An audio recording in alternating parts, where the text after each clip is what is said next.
So, with my mom, this is what I do. I'm a gamer. I'm a chef. Not certified, but I can throw down some of the best of them. I do. I work at a good place right now. Um, I can build anything too, from the ground up. I've been with a couple experienced people, inexperienced people, and experienced people, but mostly self-taught. But since I was 15, I've been doing construction since I was 18. I've been cooking, and I've grasped onto both of them as much as I could because I wanted a future. I knew I needed a future, but let's get back to it. So my mom was with Mark, right? And when I come in the house, she tells me I'm ground. She's like, you were late, and I'm like, whatever. Oh yeah. So it was freezing out that night, and I went to my friend's house because I didn't want to be in the house with all the crack and shit that night. So I left. It was freezing out, and I went to my buddy's house, the street, and I was like 13, and I go to his bedroom window. His dad was kind of mean, didn't really like people over. He let me stay there like once or twice, but I knocked on his bedroom window because it was downstairs, and he comes in, he's like, yo, and I said, hey, ask your dad if I could stay the night. So he's like, hold on. Mind you, I'm outside in freezing weather. I'm 13. He comes back to the window and he says, no, my dad said you can't. So I'm like, damn, I don't want to go home. And the kids knew what was going on in my life, but, at our age, what do you gotta do? So at this point, I didn't care. I didn't want to be home. So I asked him for a sleeping bag. I wrapped myself up real tight that night in his yard and slept in the snow in a sleeping bag. That was pretty wild. But my mom, when I come home that day, she says you were late. I was always allowed to do what I wanted to do, and I'm like, what? Whatever, And I said some smart shit, and I started stomping up the steps to my room, and I was mad because I didn't know why this was happening out of nowhere. And I go into my bedroom, and there's a brand new mountain bike sitting in there. I look at it, and as soon as I look at it, my mom goes, now you little bastard, you're grounded from it for a week. Right?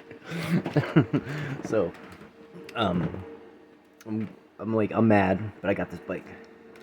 I had this bike for maybe a week. This is what happened. Her boyfriend, Mark, at the time, ended up buying me that bike. They got into a fight one night. Whatever it was over, I don't know. All I know is I'm in my bedroom window looking out onto the street down below, and I see him come out the door on my bike, because I kept my bike in the house. I didn't want to steal it. He comes out the door on my bike, and he flies across the street and ghost rides it into the bank across the street. I watch him. He rides it, jumps off the back of it, pushes it, and it smashes into the fucking wall. What the fuck? I'm out the window screaming. My mom comes out. She looks right up at me. She's like, don't worry, son. I'll take care of it. I know the bike. I never rode it again. It was fucked. But her and her friend, Tina, came over, was there, I forget. But Tina was, at some point she was there because they leave. My mom got a turkey fork in her hand. Tina has a butcher knife. And they go down to the barber he went to, which is right down the street. And they stand outside the door, because I went down to see what was going on. I see them on each side of the door. One got a knife, one got the turkey fork. They're literally standing outside this door waiting for this man to come out. And people that walked out would see him. And, they'd just be standing there, oh, it's not him. And they were afraid to go in because they didn't want to go in and start this shit. So they wanted him to come out, but nothing ever came of that. So, at this point, my mom was still into drugs. She started prostituting. And we knew this. Everybody in the town knew what was going on in my life. Nobody ever did anything about it. That's the craziest part. CYS was involved. It got wild. But, I'm not saying it was all bad, though. And what I'm trying to get to is, if it wasn't for, the drugs, and that's one of the main parts of this whole video thing. If it wasn't for the drugs, my mother was a great woman. Like anybody who sees these and comments on these, nobody who knew my mother is gonna say that she was a bad person. It was the drugs. It, I mean, wow. We used to go fishing. She used to horseback riding. Oh my god. um, so yeah, that bike thing. That's that story. But okay. So my mom takes me horseback riding one time. You're gonna love this. Uh, it was with Mark. We go to Nesta, and I think it was Flying W Ranch. I think it was the name of that. I ended up getting a T-shirt. This is how. I could have got way more, but a couple things happened that day. Cook's Forest too. Let me explain this shit. So we're up in Nesta. We're horseback riding. I'm going to pick my horse, and the horse I ended up getting, his name was Nightmare. No joke. His name was Nightmare. So we're going, everything is going fine. We're riding up through this nice field. I got another story about a horse too. You're gonna love. This was crazy. But my mom was there for this too. I think this was earlier actually. Yeah, this one happened earlier. This is with the guy she was gonna marry. I go horseback riding. We're doing that, and we finally got out of the field and we're going up into the woods. And this path they took you around this big, huge tree that had all these roots and shit. And I don't know what happened, but as soon as we started going over the roots, the horse went up in the air, threw me off of it, turns around, and I'm not kidding. His hoof comes right down on my, down there, boom, hits me, bam, like, oh my, I'm tripping, right? And surprisingly, the pain went away quick. Like, it was bad, but it wasn't that bad after like a minute. I mean, I hurt, but it wasn't, I was able to get back on the horse and ride back in. We get back, and we're tripping. Like, your horse stepped on my son. I'm sitting there like, it hurt, blah, blah, blah. They gave me a T-shirt for getting stepped on by the horse. Right? So,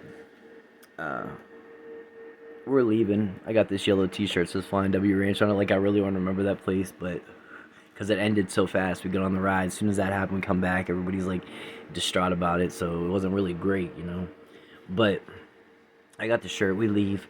My mom was like, "You're mad, aren't you?" We had to turn around for some reason. She's like, "Go ahead, you can cuss out the window." So here we go back by. I'm like, "You bastards!" I'm like, I said some cuss words out of whatever, and I think it was the same day. We stayed up there for like the weekend, I think. So it was the same day or the next day. But we go to Cook's Forest, and they have go-karts there. They're like, "Hey, you want to go go-kart riding?" "Hell yeah, I want to go go-kart riding." So they put me in this go-kart, right? I get in it. I'm floating. I mean, I'm in a Mario Kart in it. Zoom, zoom, zoom, zoom. I'm going around this thing so fast. I hit this one bend, though, and boom, I wreck into the tires. The whole top comes off. My face smashes off the steering wheel. Nose is fucked up, bleeding. And I'm like, yo, like, guy comes running over. "What'd you do?" And I'm like, they saw me flying. They was already mad. They was telling me to slow down. I ain't care, though. I'm getting in a go-kart. I'm going. And, yeah, they wouldn't let me back on. He said I had to leave.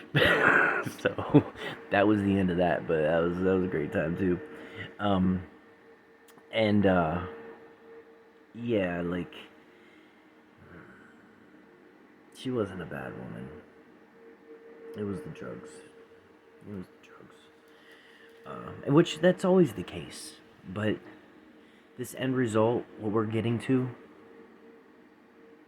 she didn't deserve it. Nobody does.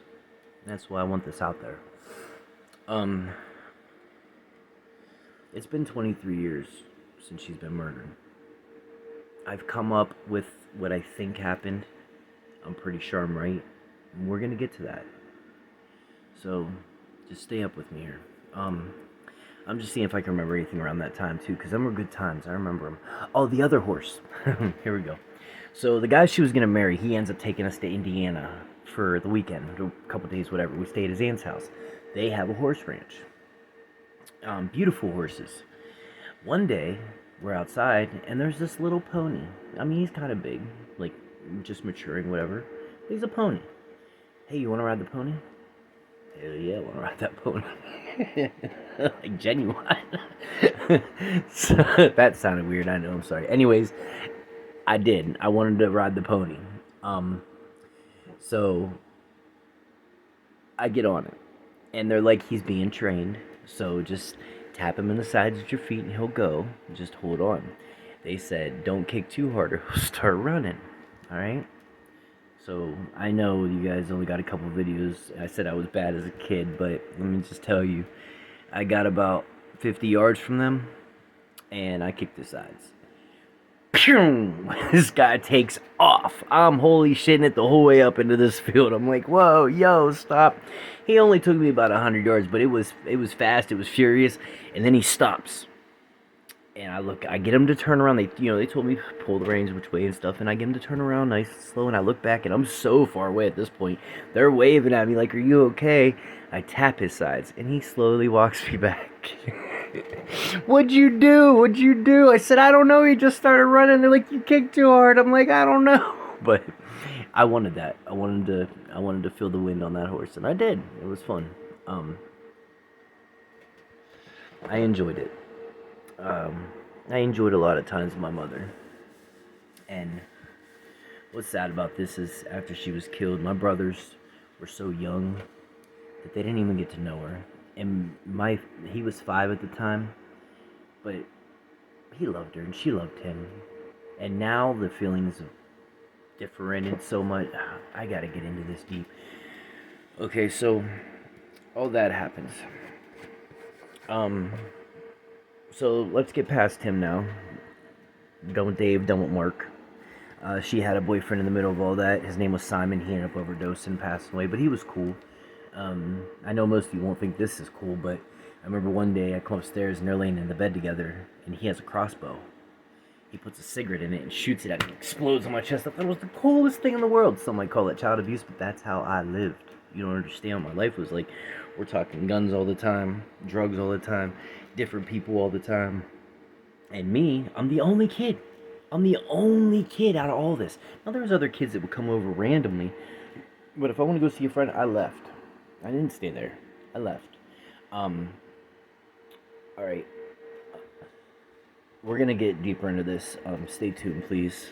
We're going to talk about suicide in the next one, and we're getting to the big one. Stay tuned. And thank you for anybody who's catching on to this and watching. I really need all the help I can get here. I'm not begging. I'm